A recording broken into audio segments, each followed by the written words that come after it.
Hello, everyone, and welcome to the Backstick podcast. I'm Jamil Roberts, and I'm joined here as usual by Dom Okus. Domo, how you doing, mate?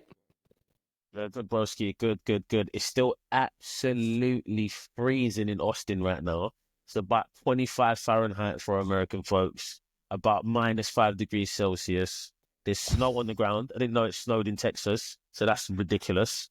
But I'm hanging in there, trying to keep warm, and obviously I'm looking forward to this super dope conversation we're about to have with Clay, man. So looking forward to it, man. Yeah, exactly. And you kind of did the soft intro for us there, mate. But you know, uh, I'm excited for this one because someone that I've come up against many times in my career, and it's always been fun, and we always have a little bit of a laugh every now and then when we face up against each other. But yeah, it's a pleasure to introduce Charlotte Independence captain Clay Dimick. Clay, how are you, mate?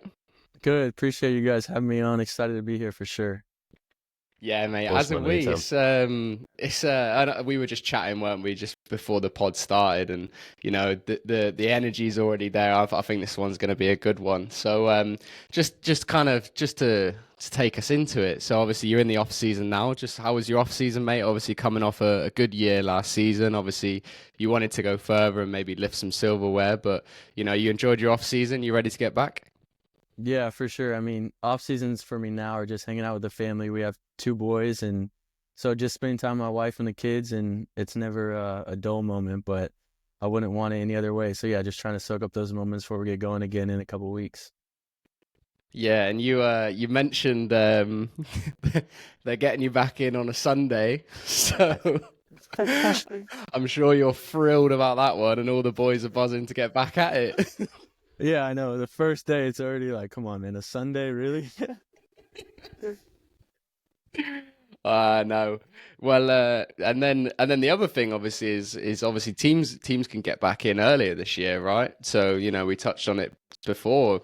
Naples I've seen already back in and whatnot. But it's already a long enough preseason for me I think anyway. So I think Yeah. just in general, obviously everyone down at Charlotte getting you back in. I think that fits kind of the life cycle of the USL season anyway. Because I mean, we all know, the three of us know that pre-seasons can be absolutely disgusting at times, especially when they're long. But Dom, just to kind of touch on that, to be honest, any minging pre-seasons spring to mind just when I when when, All of them. when I ask you? All of us. All of them. Anyone who knows me personally knows I'm not on this running thing at all. Like at all. So like let's say the test in college was you got to do a 5:45 mile. I'm timing to hit the line at 5:44. And that's what I'm training for all pre-season. And then I'll get to pre-season and I'll do it. But I'm not putting in any extra work. You're not going to get a 5:20 out of me, a 5:30. I'm aiming for 5:44. And that's what I did. On the So I dot. never like failed a test. Yeah, I never failed a test in college. I'm just going to hit exactly what I've been asked to do and nothing more. Yeah, well, And that's that's why I'm ridiculous. not a pro. Well, now you're speaking to two fullbacks who actually can Yeah. run. So Dom was a centre half in his day, and he was Oh, half okay. decent as well. He was half decent. He could run. He could run, maybe not far, but he had a turn of pace.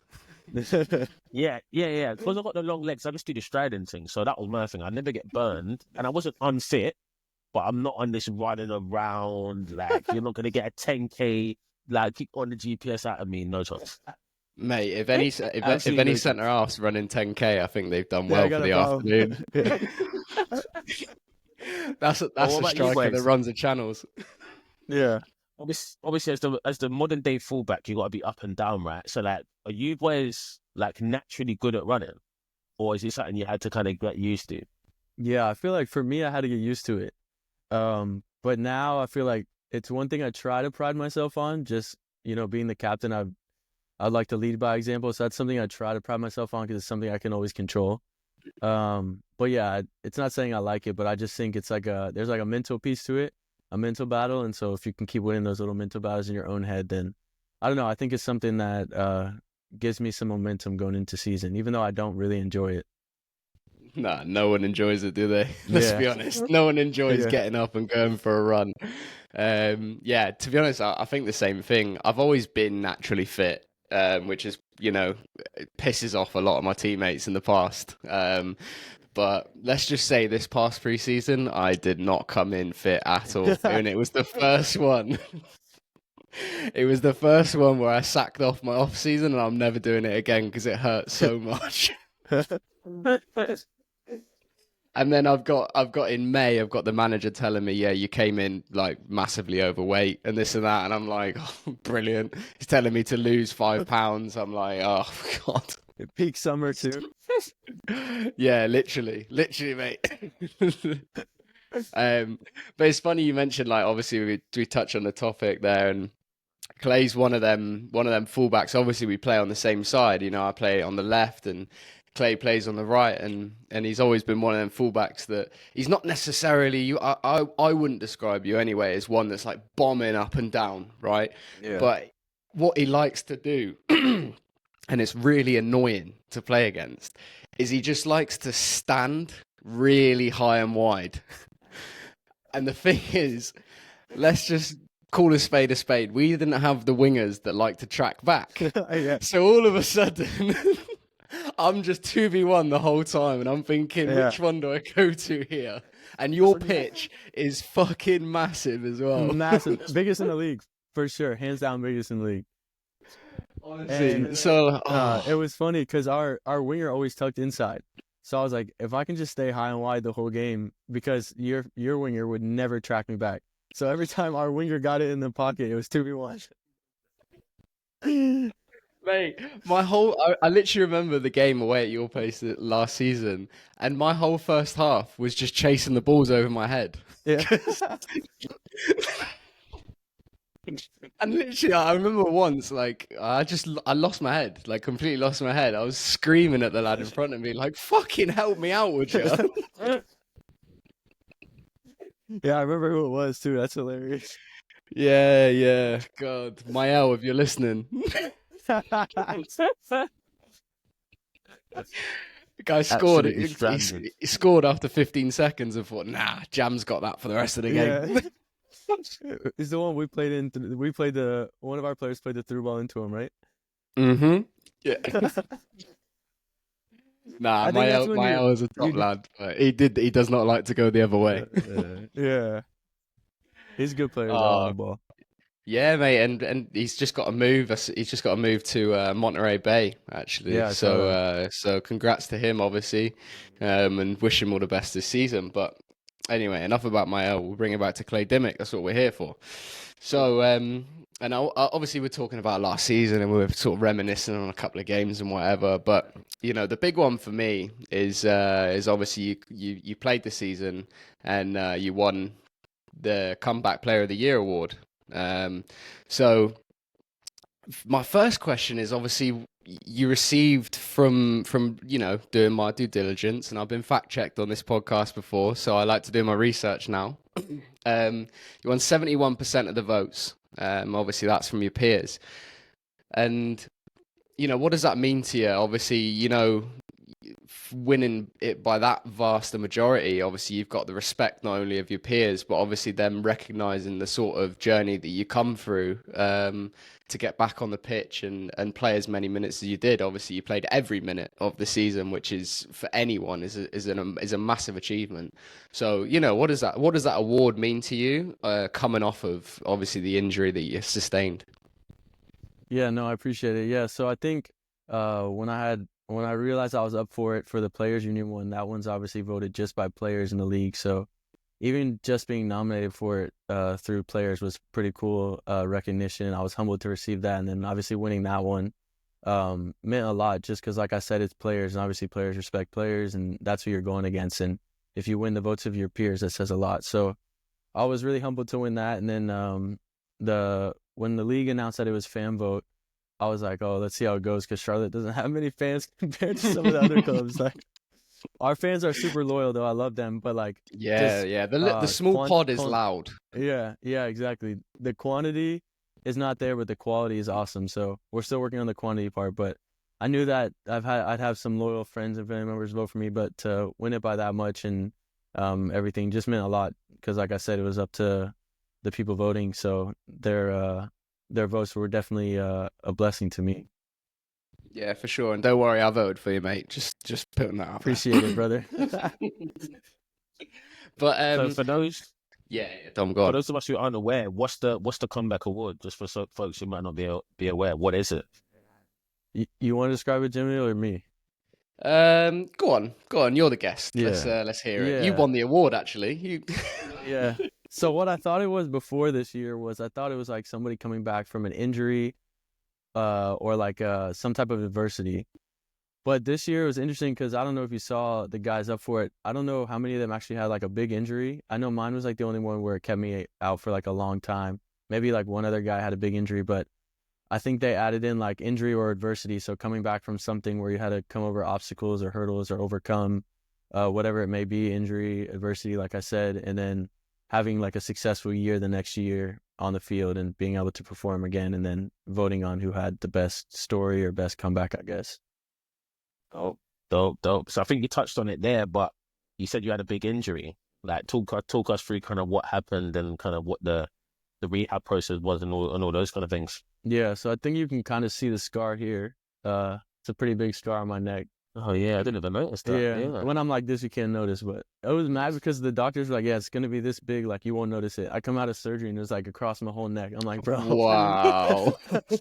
But so in August of 2023, I went up for a header in a home match against Colorado, and it just felt like a sore neck, and I didn't really think much of it. I remember coming home and talking to my wife, saying like it just felt like, you know, when you sleep wrong and then you go to move your neck the next morning, felt like that. So I was like, all right, maybe I just need to move it around, get some mobility back.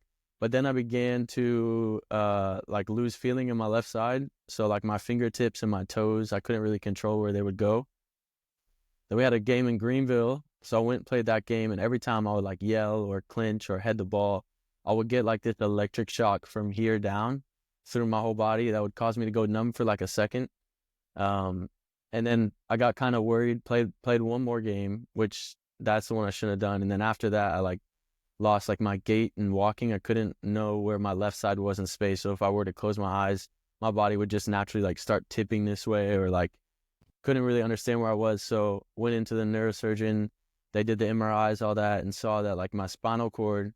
So wherever you get injured on your spinal cord, it affects like everything under it. So it was in my neck, obviously cervical level, so here, and everything down was affected. So I began to lose like zipping zippers, eating with a fork, buttons, like all that stuff. And so they had to go in and do like an emergency surgery so that way I wouldn't lose everything and go paralyzed for good.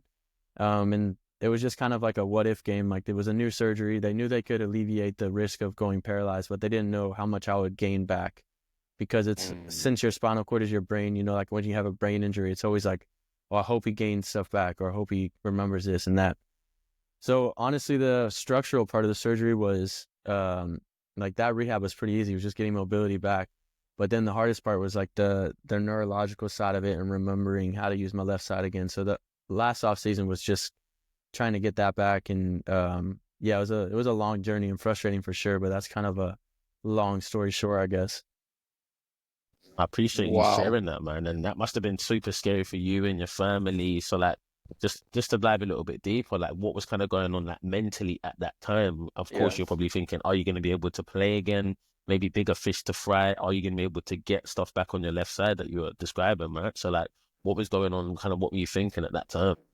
Yeah, so my wife was 9 months pregnant with our youngest. So she was getting ready to go into birth any minute. And I went to the doctor's appointment, the first neurosurgeon appointment with my friend, because my wife, she was so pregnant. And we had Callum was like 1.5, so our oldest was 1.5. So they stayed home. And then I like got on the phone after, and I was obviously crying, like, because I told the doctor, I was like, well, can I go home and like hold my kids or do anything? He's like, no, because if I trip or fall or too much pressure, like it will send the disc through the whole spinal cord. And then they're like, there's obviously no coming back from that. So he was kind of like, I was just laying around on the couch, laying around in bed. And then, yeah, it was tough because then my wife gave birth and she was postpartum, and then I'm going into a surgery, which is going to like leave me bedridden for a few weeks. So it was tough. It took a toll on us, but I mean, my wife is a superstar. She was super understanding, and we have a good community around us here, which I'm thankful for. So, but yeah, it was tough. Like mentally, it was really hard because you guys know, like we just want to be active and work out, or like the way we get our stress out is work out, play, kick the ball around. But to have that all taken away was definitely a learning experience.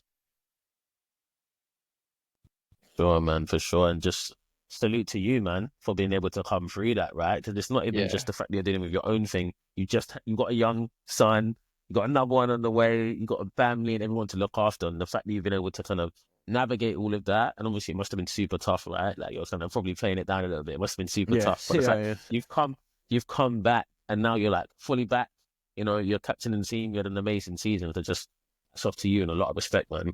Oh, I appreciate it. I appreciate that. I echo that because obviously, you know, we heard around the league, you know, the kind of severity of what it was. But when you sort of dive deeper and you think about, you take football out of it, and you know, you can't even hold your newborn baby, and you can't do things that are like milestones in a human being's life, you know, like that, to having that sort of those first moments sort of not taken away, but certainly delayed, that's just mate, that's off to you, mate. That's unbelievable. Like that's the hugest amount of respect from the pair of us for that. I appreciate it.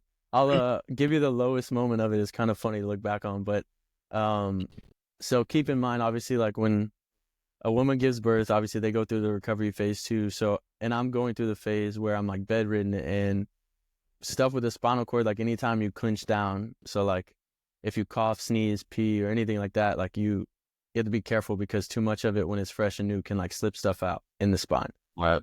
So I was like, the lowest of the low. I was like, my wife helped like carry me to the bathroom. I can like barely move. And then she has to like help me go to the bathroom. I'm just sitting there like, we are never gonna get out of this. Like, oh no. she's recovering from birth, like in the adult diapers. She'll probably kill me for saying that. But then I'm over here like, yo, can I borrow some of your adult diapers? I'm recovering from this. You're doing a bulk order. Yeah. But I was, like looking back on it, it definitely like we grew so much from it. So I'm super thankful for it. But it was mate, hilarious. you were probably never closer. No, never. Right, so it's good you can find the funny parts of it though, you know, like you seem like you just got that good spirit about you, and that's probably what's helped you recover and come back, right? Is that you're just taking like life as it comes and kind of, you know, it's shit, but we get on with it kind of thing, you know? Yeah, for sure. Yeah, mate. And I think obviously like the biggest blessing that comes out of it is obviously you're able to interact with your family again in a normal way, and you know, those are the things that obviously mean the most to you, obviously your wife and your kids and the rest of your family. But in addition to that, to be able to get back on the pitch, and it's a testament to yourself and your character and your quality to then go and quite literally play every minute of every game. Like that's just that whole journey to me is like is unbelievable. And at any level, you could be playing at Sunday League and you play every minute of every game, but to step back into professional football and do it, like that's to me, mate, like that if anyone else won that award, then that would be ridiculous. Yeah. Question I did have is, how did the club support you through all of that, right? Because this is probably a new thing for them, right? Even like getting you back on the pitch. So whoever was helping you with like the rehabilitation and like you say, getting back to like using your left side and stuff. So what was the club's involvement in kind of getting you back on the pitch, but also just dealing with like the medical stuff too? Yeah. So at the beginning, it was just like you guys said, like the severity of it came out of nowhere. It just was like one, like bad news led to more bad news, which led to more bad news. And it kept like going down. I'm like, dang, like when is the severity of this going to stop? So when everybody figured out how severe it was, our owner, Dan D'Amico, he's a great guy. He's like family to my family and I. But everybody knew it was like an emergency surgery. And the doctor said like, we need to do something fast. And you know, like if you do the paperwork and go through all like the claims and stuff and insurance and all that, it could take a little bit. So the neurosurgeon, long story short, is I'm the first professional athlete with this exact surgery. There's one other professional athlete in the NHL and a rugby player. I think they have like one level, but mine is two levels. So there's like two places that were injured. So there's like only a few doctors that do this surgery, and one of the guys is here in Charlotte. He like spearheaded the research for this type of surgery, and he was like, "Look, I can get you in next week, but if not, like the closest will be December." So this was in September.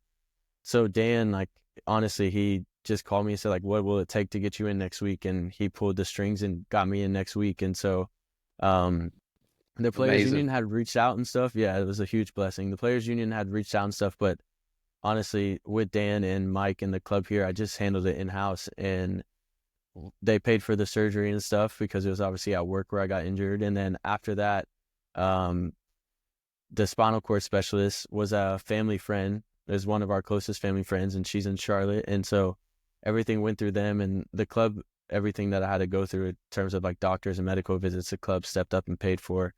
So all of that was just, yeah, it was a testament to them and like the relationship we built here in Charlotte. And then, yeah, Mike was awesome, like giving me some grace getting back onto the field. He would speak to me in the off season, say like, where you're at with things, like, do you think you're gonna be able to play? And I told him, yeah, my goal is to come back. And he was like, okay, so you have my support. And I think that was huge. Like that gave me some like a mental confidence almost, just to think like he hasn't lost his trust in me, because obviously it's a big injury and stuff. And him and the rest of the staff were really good, and obviously the players were really good. So I couldn't have asked for anything else. I don't know if I was at a new team or somewhere else, I don't think I would have came back the same way. But having everyone behind me was definitely a huge part of it. Amazing. Good to hear, man. Sick. Yeah, Because it I know is when because other players get like injured, I was just gonna say quickly, I know when other players get injured, sometimes that's not their experience, right? Yeah. You know, sometimes they get shunned or they're told whatever. So Jam, stole your thunder there. yeah, no. That's, I was gonna say the same thing because listen, I've played for teams that would not even would not go that extra mile, and certainly would write you off after such a serious injury as well. So like to keep faith, and I've heard nothing but good things about Mike as well, as a coach, but as a person as well. So that doesn't surprise me from kind of the testaments that I've had. So that's, I mean, I guess you touched on it there. Like it's a testament to the support network and the relationships that you've built in Charlotte. So is that, obviously you've been at the club for a while, so is that just kind of built up since you moved to the club, or is that kind of pre-existing in the area? How did that sort of come about? Yeah, so my wife and I met in school here in Charlotte, like 20, 30 minutes away from the city. So my wife's family is from a place called Fort Mill, which is probably 35 minutes from the city. So she had some relationships and some community in the area, but we're heavily involved in our church down here where we got married. So we just have a really good community that's basically like family to us. Her family moved away and mine doesn't live in Charlotte. So we just had people who really became like family to us, and we can call them with anything and they'll be over. We'll go help them out. So you add that on top of a club that I've been with for 7 years now, and it just feels like one big family in Charlotte. So it'd be tough to move us away, but yeah, we love it here. Yeah. Wow. Yeah. Yeah, I can see why you're not looking to go anywhere else, mate. Yeah. Yeah. I tell you, I can't say on the air, but if I was a free agent, then I'll be saying, "Listen, Clay, get us in." Hey, I was talking to somebody about this the other day. I was like, this is the most DMs I've had from guys saying like, hey, like, could you put in a word? And like, I wish I could, but it doesn't work like that. Yeah, But it never works like that. It it's never stuff like, works. I'm happy to bring your name up, or whoever it is. Like, I'm happy to bring their name up, but I wish I had more pull because that'd be good. But Yeah, literally, everyone would love to have a team full of their boys, right? yeah, Yeah, exactly. Yeah. Yeah, I mean, I'm still getting calls, people asking me if they can put a word in at Chattanooga, and I'm like, lads, I'm not even there anymore. Oh man. And trust me, I wouldn't want to send you there anyway.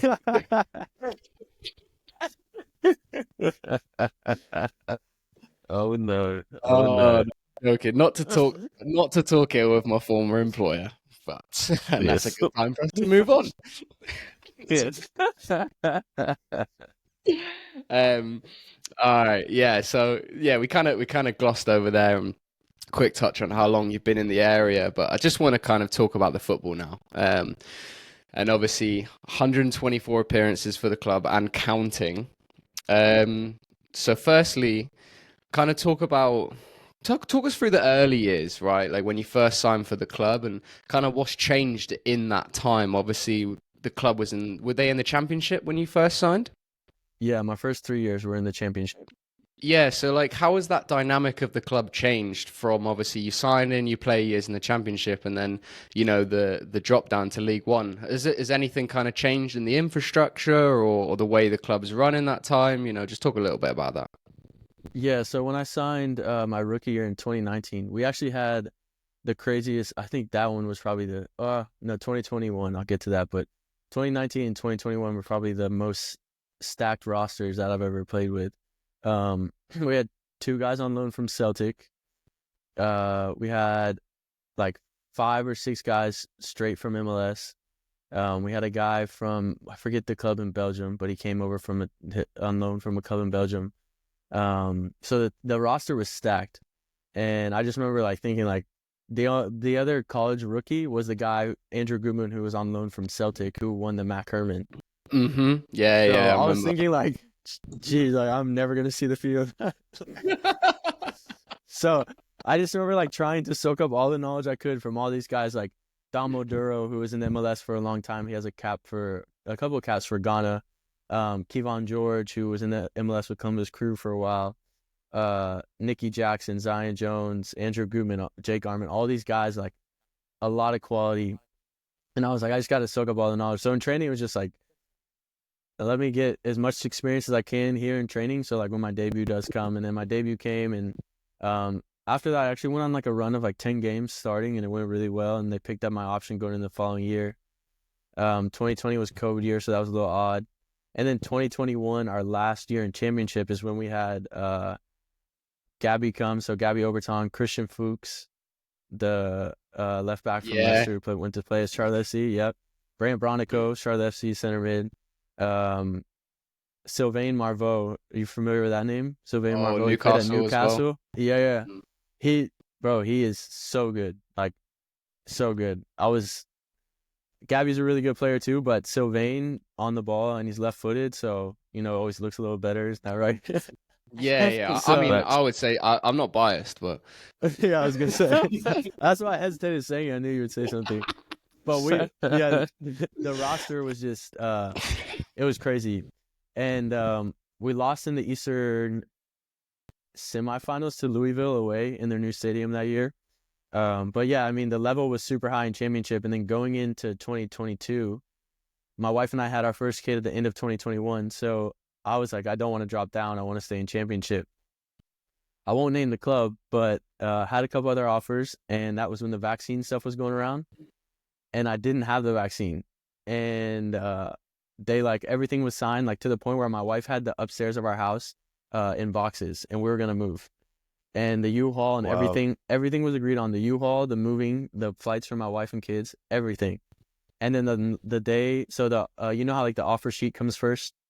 Mm-hmm. So that offer sheet came first, sent it back, everything was signed. Then the contract came, or the contract was going to come. And my agent texted me randomly that morning. He's like, hey, by the way, like where are you at with the vaccine?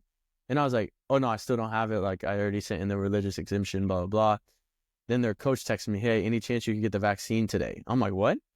What do you mean the vaccine today? And like, is this going to play any part in this? And so I'm calling my wife we have a newborn at home. Like, hey, I don't know what's going to happen, but like this is on hold right now. And keep in mind, like I haven't really reached out to Mike yet because I didn't want to drop to League One.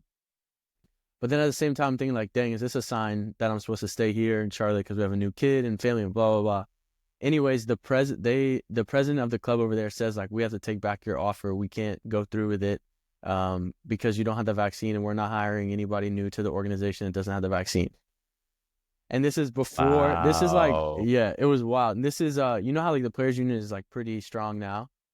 Mm-hmm. It's like This was when they were kind of getting up and running. So I called them and I was like, hey, like this is what happened. Like there's not really much we can do because you didn't actually sign the real contract yet. So I just remember like I WhatsApped the coach and I was like, this is the most messed up thing I've ever been a part of. Like, wouldn't probably never speak again. So then, and he was like, yeah, bro.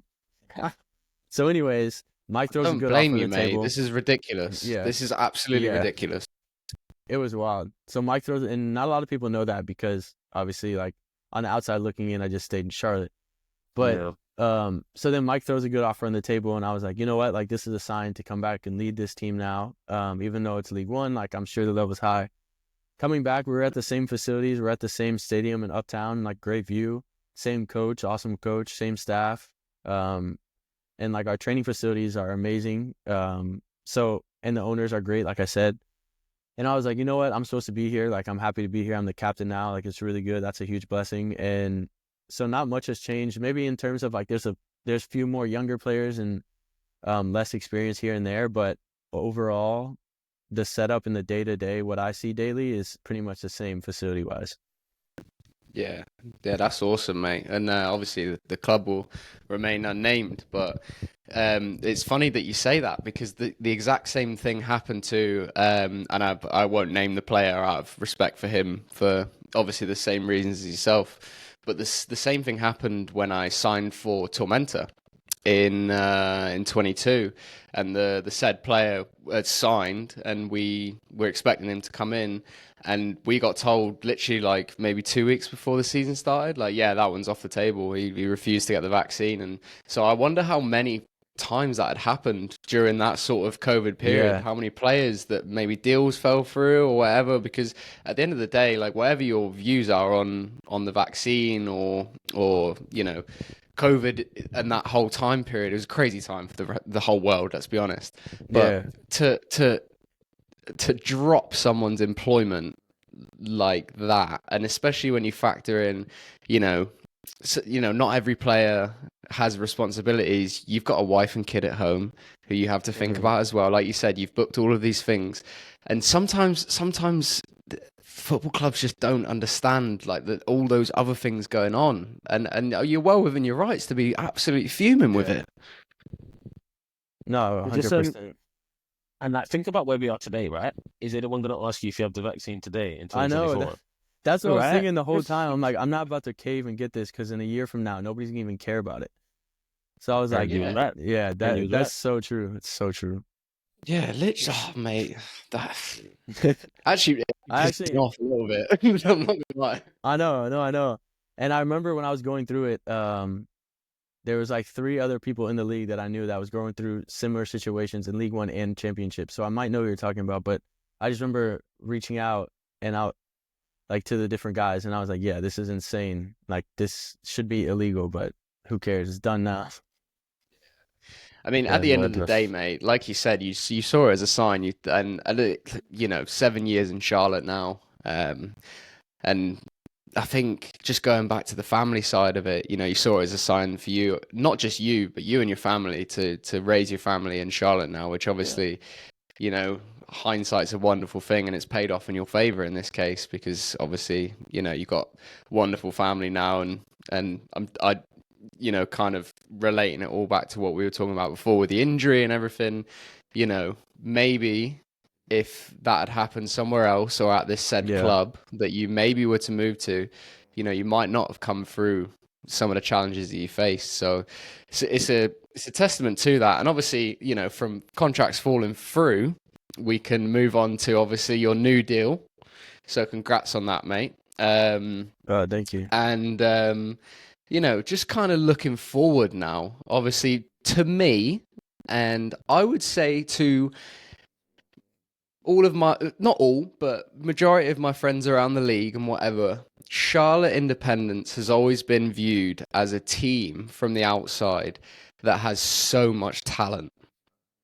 And on any given day, when all of those pieces come together, they could be the best team in the league. They could beat anyone. Yeah. And I mean, an example of that was the game we played this season. We were 2-0 up inside of 10 minutes, and then you lot just decided to flip the switch and you won 4-2. That's so, but it's never got over the line, right? So when you're looking forward, the captain leading the team obviously into like the next phase of the independence, what do you think success looks like for you and the club? And you must be desperate to lift the trophy now. Yeah, so desperate to lift the trophy. Because you think about it, we lost in the semifinals of the cup, the Jägermeister Cup, away in Madison. Then we went back up there. Well, we were in a good spot, like in the league. We were first in the league for a little bit, then we were second. So we are thinking maybe we'll get a home field. Then we just slipped and slide, and went down to 6th and had to go to Madison again first round. So obviously, like, the big picture is simple, like, to lift a trophy as a captain here in Charlotte. But what I've learned as the captain and, like, being here for so long is, like, every single day there's stuff that's going to add up to that. And it sounds cliche and stuff, but, like, the standards and the overall day in and day out and the standards we put on training and team meals or team lifts and what everybody's wearing, like, yeah, it may not look like much, but are we all on the same page? Because on paper, we have the most talent. Like, Mike builds crazy rosters, but now we all have to get on the same page of, like, hey, the little stuff matters. Like, whether these guys rock up to training 2 minutes late every single day, or if they're stepping out of training at the end just because they are tired or whatever it is, like, we need to have a winner's mentality, and that goes into everything we do. So I think that's an honest conversation I had with the club and the staff at the end of the year. And I said, like, I think we're all in this position because we want to win. We want to lift the trophy, but it's not going to be as easy as that. Like, we're going to have to be assholes at time and say, like, hey, it's not good enough from you. It's not good enough to show up 1 minute late. Like, that adds up. So I think, like, just getting the culture and the standard to be bought in completely from every player, no matter who it is, big name, small name. So I think it's a challenge for me and the staff, but I think we're all on board. So. Yeah, mate, 100%. And obviously, don't want to sort of say, you know, I've won it or blah blah blah, but that was a theme in my Tormentor team in 22 that won it, right? Like, everyone was bought in, and I know we've kind of touched on it before on the pod, haven't we, Dom? But I think that goes such a long way. Like, every single person, you know, in that Tormentor team, we had a lot of talent up across the changing room, but it wasn't just the guys in the 18 that were bought in. Like, it was the guys that were fighting to get into the 18. And all of a sudden, when you get 22, 23 guys singing from the same hymn sheet, it's so powerful. Like, it just, it's like, you know, my college coach, and I hate that I'm quoting him on this, but my college coach always used to, he always used to say that when it feels right, it's like you're on a train going downhill, and nobody can get in the way of it, you know, when everyone's on board. And I love that analogy. You know, Chris, I hate that I've just quoted you on it, but but no, like, it really is important, and that's what a lot of people, sometimes fans, sometimes just spectators, they forget that it's not just putting on the shirt on a Saturday and doing a bit of tactics throughout the week. Like, there's so much that goes into building a title-winning team. Yeah, like the everyday, and like if those fans that were complaining when there's a bad loss, and I get it, they feel it, which is cool because they want us to do our best. But, like, if they saw the everyday and the stuff that goes in and the stuff like you put up with every single day, like, you would see, like, oh, okay, this is why they didn't win this week, or, oh wow, they're in good form. Like, look at them every single day. 100%, 100%. Yeah. I think. Do you know what? I'm gonna throw my hat in the ring just before you do, Dom. I'm gonna throw my hat in the ring here. Go for it. And I'm going to predict on the pod right now that that the Independents will win the playoffs next season. Ooh. I'm throwing my hat in the ring, man. I think Omaha had their time.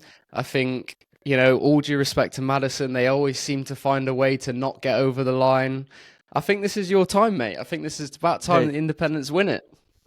I love the sound of it. Clay, obviously you've signed a new contract for 2025, so you must think similarly, right? You must think that you've got a good chance going into the next season. Obviously, you don't want to jinx anything, but you think you've really got a shot for next season.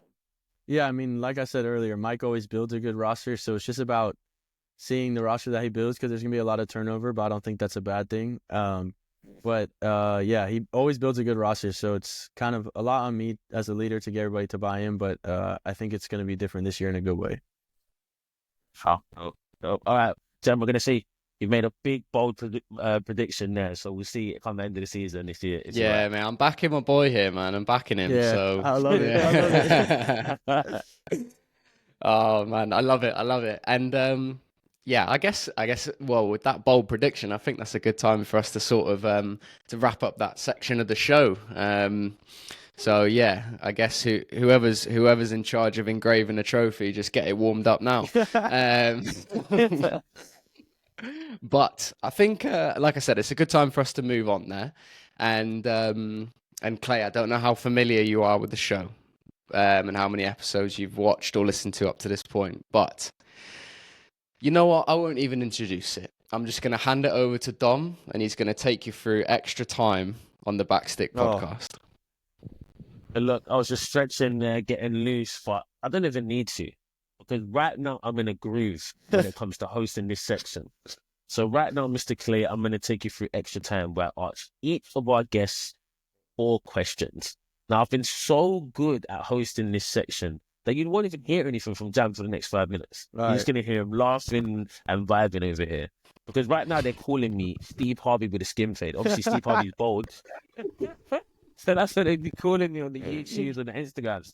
So, first up, who is the best player you've played with? Gabriel Oberton, Sylvain Marvel, and Christian Fuchs. I'll go those top 3. Can I push you for one? Oh, that is a tough 3, you I know. would say No, tough. maybe I think Fuchs takes the cake because he won the Premier League, right? So I think I'll go. Yeah, he won the Prem, so I'll go with him. All right, Christian Fuchs. That's good. Wand of a left foot, by the way. Yeah, Absolute wand. yeah. Who is the best player you've played against?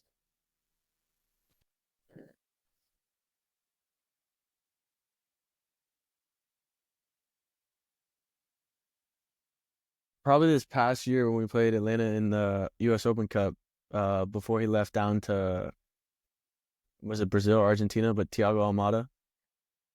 Oh my The God, Argentine- what a Yeah. player. I mean, he won the World Cup with Argentina. He was on the roster and everything. He played in some games there, but yeah, he was their 10, the little number 10. He was it's just. I mean, there's just a different class to it. Like it Right. just looks different. Yeah. I feel that.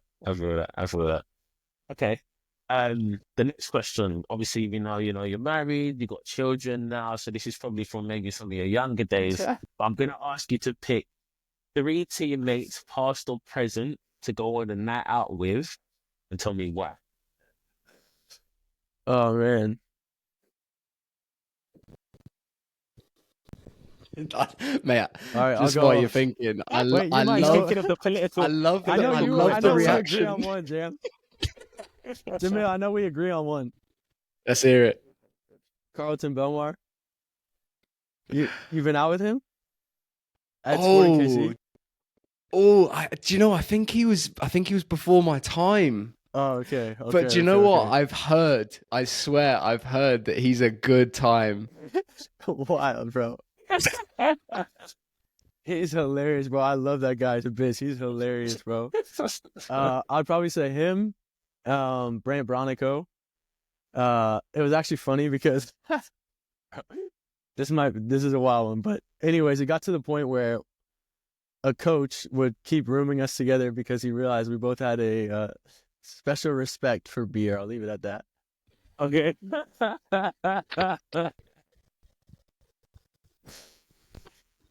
Special respect. Yeah, Great way of putting it. Nothing Great way of bad, putting it. nothing bad, just respect. You know what I mean? Yeah. I like that. That's a then captain's I'll answer go- right there. Yeah. Yeah, so Brant, and then I'll add one more in there. Let's see. Nicky Jackson. He's Nicky Jackson and Jay Garman. Nicky Jackson, Jay Garman. Yeah, both. That's an all-star crew right there. I like it. I Love like it. it. I Love like it. it. Shout out the boys. Cool. And then to finish us off, what is your biggest achievement on the pitch so far? So far, I would say coming back from that injury and winning comeback player of the year is big, but the thing I'm most proud of is captaining a club in a city that I call home. So that's probably the thing I'm most proud of, and that I'm the biggest honor in my career so far. Sick. Super wholesome. That wraps up extra time, and I'll pass you back to my illustrious co-host Jam to close us out. Oh mate, I love it. I'll tell you what, that might be the tagline of the episode. You know, I've got we had a special respect for beer. Yeah, just bleep Brandt's name out and it's all good. Yeah. Unbelievable. Oh, it's so funny, bro. Unbelievable. Yeah, that was. I've Amazing. never heard that expression, and I I'll love never it. I'm gonna forget start it. using Next- it. After the away trip that found their special respect, the next away trip giving out hotel keys. Boom! I know you guys. Blah blah blah. So here you go. I'm like, with the hotel key, we just look at each other like 412 room, and yeah, 412. All right.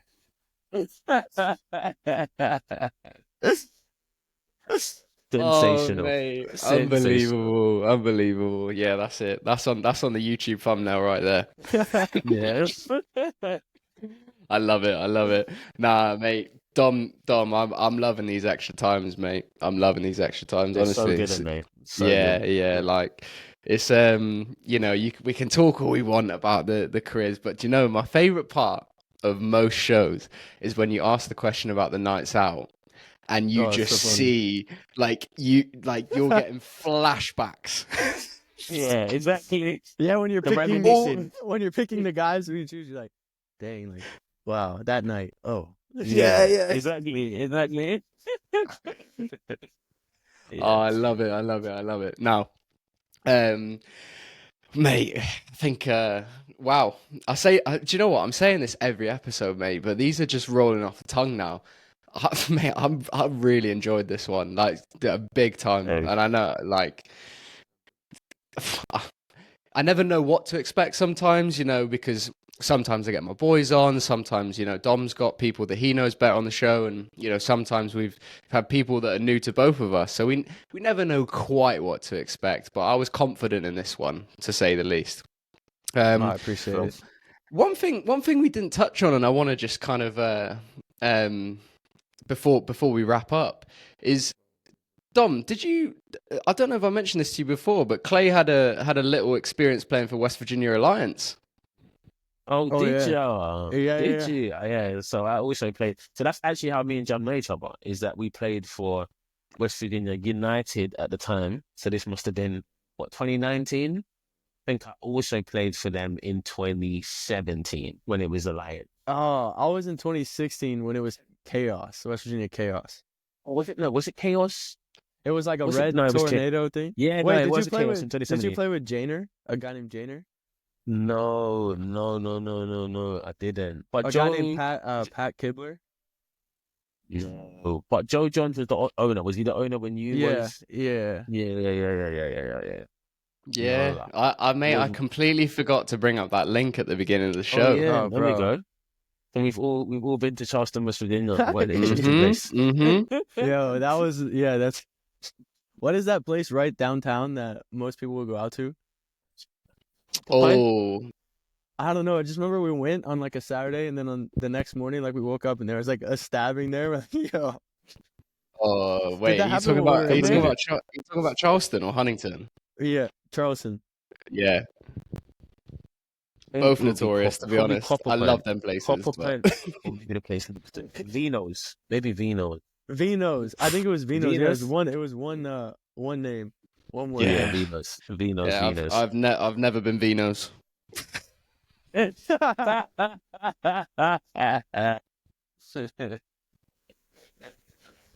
Yeah, Charleston was Oh, lads. interesting. Obviously, I went to school in West Virginia. Obviously, so did you, but yeah, West Virginia, very interesting. Yeah, Blood. yeah. It's that- I always call it. That's my home state, man. I love that place with all my heart. That's hilarious. But it's just, I'm West Virginian at heart, man. 304. Yeah. But anyway, I think it's about time where now we've sort of touched on that I think it's a good time for us to wrap up, really, because we don't want to overdo things. But as I said before, mate, I've really enjoyed that. I think that's one that we got to push out, shall we say? 100%. But anyway, from myself and Dom, Clay, thanks ever so much for coming on, mate. It's been brilliant. We've really enjoyed it. We hope you have as well. Yeah, I appreciate it. It was fun. Good laugh for sure. 100%. Yeah. And like I said, it's about time for us to wrap up. So one thing that I want to want to ask the listeners and I want to ask the viewers on the YouTube is, you're here. So why haven't you subscribed? At the Backstick Pod on all socials. Subscribe on YouTube. Follow on all the socials. We're not going anywhere. We're here to stay. So get on and come with us. Don't know where I was going with that, but it sounded cool at the time. Anyway. Like I said, Clay, thanks ever so much for coming on the show. To all the listeners, thanks ever so much for getting this far. And yeah, I guess all that's left to be said is I'll see you next week. See you next time. Peace.